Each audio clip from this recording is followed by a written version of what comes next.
And here we go with part 2 of our lesson. This is a quick one. It's on reflections and rotations. So the previous one was translations. We're going to talk through this. We're going to talk about reflections first. And that is the original image is flipped over a line. So in this, we have this triangle that is flipped over the y-axis to this side. So that's a reflection of what it was. It can be almost folded on itself. And if you want to put the word folded, and it could be side to side or it could be up and down. So if the word folded helps you, that might be a way to remember it. This is a line of reflection. You could reflect over this line. Sometimes in more advanced math, you can reflect over like the -1 line on the x-axis or horizontal axis. We won't be going through that. Rotation, this was a really difficult drawing for me, so these are not perfect, but I tried. A rotation is when a figure turns or rotates through, we need an H, a fixed point, which is the center of rotation, at a certain angle, which is the angle of rotation. So in this one, this is where it goes from. So if it was hooked up to a windmill, it would land here. So it is turning. There is a turning or a rotating.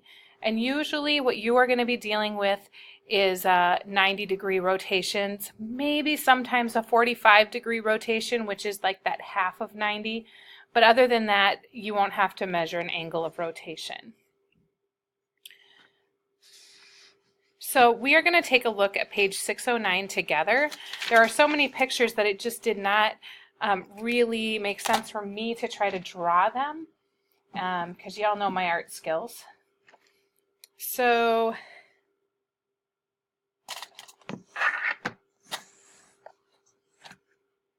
I'm going to move down to example 3, where it talks about tell whether the transformation is a translation, a reflection, or a rotation. So here we look at the little fishy, and because of where the eye is, I can tell it's folded. So I know that's a reflection. Here, the little fishy has made a little rotating motion. So it was once here, it was a 90-degree rotation.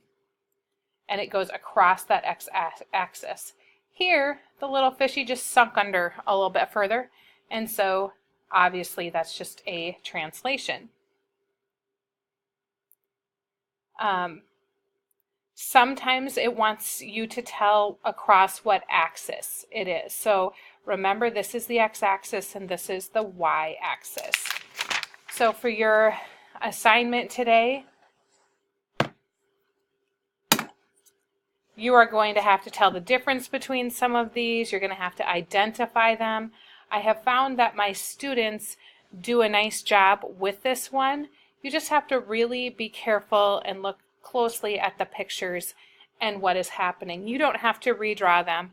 I couldn't draw that cat right side up if you paid me a lot of money, and I certainly can't draw an upside down cat. So most of these you just need to be able to tell what it is. It's a pretty easy assignment. If there are any of these on the test or the assignment, you copy and reflect the figure across the axis. So if it says y-axis, this figure has to be drawn over here.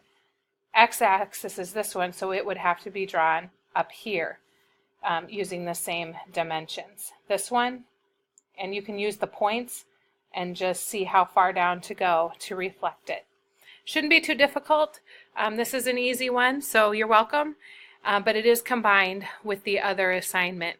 Draw any pictures or anything in your notes that you think might be helpful, and ask me if you have any questions at all. Have a great lesson. Quiz tomorrow.